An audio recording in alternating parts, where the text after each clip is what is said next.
الحقيقة ان الكون كله شكله قايم على لعبة نرد عملاقة، والحواسب الكمية هي المفتاح اللي ممكن يخلي اللعبة دي تحت سيطرتنا. خلي بالك الرحلة دي مش سهلة، بس وعد مني هتكون ممتعة على الاخر.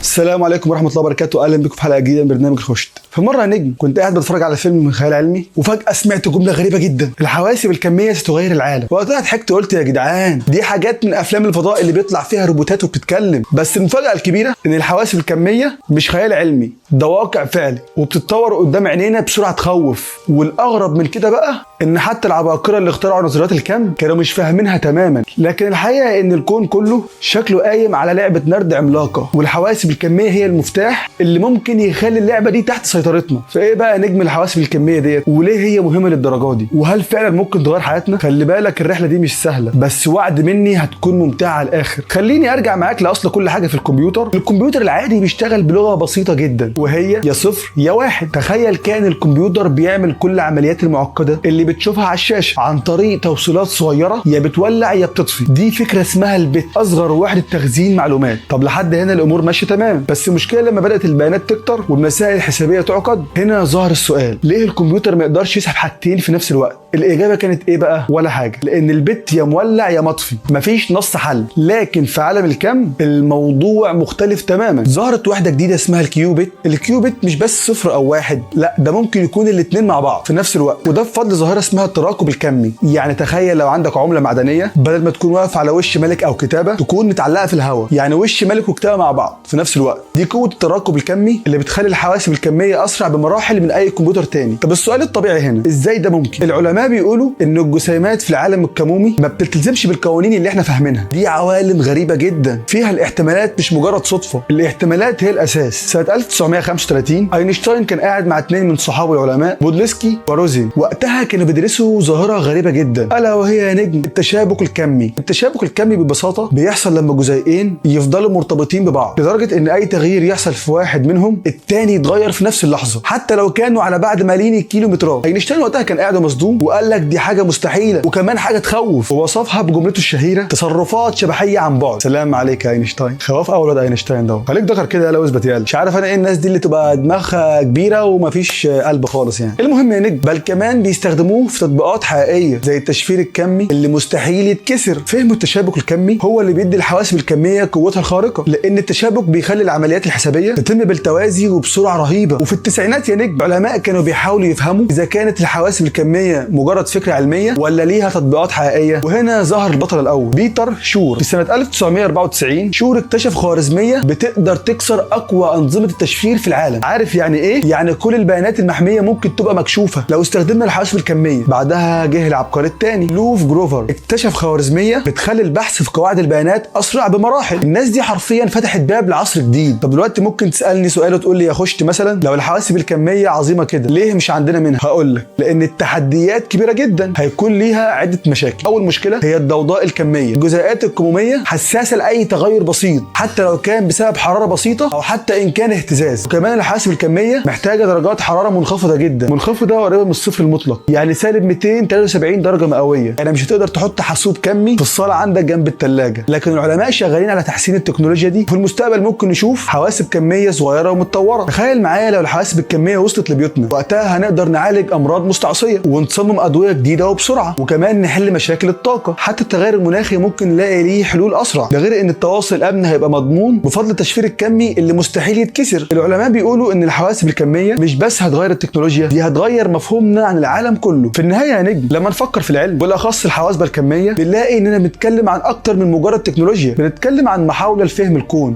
اللي إحنا جزء صغير جدا منه. تخيل كده إنك نقطة صغيرة في بحر لا نهائي من النجوم والجزيئات والأكوان، ومع ذلك الإنسان ما وقفش، فضل يحاول ويسأل ويفهم ويكتشف. زمان جدا كانوا بيقولوا ان المستحيل انك تطير، لحد ما الطياره اخترعناها. قالوا انك توصل للقمر خيال، لحد ما رجلك فعلا لمست ارض القمر. ودلوقتي احنا بنلعب بالنرد مع الكون نفسه، ونحاول نفهم تفهم اسراره عن طريق الحواسبه الكميه. العلم مش مجرد ارقام وتجارب، العلم هو انعكاس لفضول الانسان، الفضول اللي يخليك تسال ليه وايه اللي ممكن يحصل. واللي اجمل من العلم نفسه هو الشجاعه. الشجاعه هو انك تعترف انك لسه مش فاهم كل حاجه. عارف، مش لازم تكون فاهم كل حاجه عشان تفضل تسال، ومش لازم تكون عبقري عشان تساهم في تغيير العالم. كل اللي انت محتاجه هو فضول يخليك تبدا الرحله حتى لو الطريق مش واضح قدامك. ولو الكون فعلا قايم على احتمالات زي ما الحواسبه الكميه بتقول، يبقى احتمال كبير جدا انك تقدر تعمل حاجات ما كنتش متخيل انك تقدر عليها. فخلي عندك فضول دايما، وخلي عندك شجاعه انك تسال وتغلط وتحاول تاني، لان اللي بيغير العالم مش اللي عنده كل الاجابات، اللي بيغير العالم فعلا هو اللي مش بيبطل يسال. فلو وصلت لحد هنا فشكرا ليك جدا، ما تنساش تعمل سبسكرايب، تعمل لايك، وتفعل الجرس عشان يوصلك كل جديد. وما تنساش تعمل شير للفيديو اللي بيحبوا العلم والفضول، لان العلم مش محتاج عباقرة، العلم محتاج ناس عندها شغف. اشوفكم في الفيديو الجاي.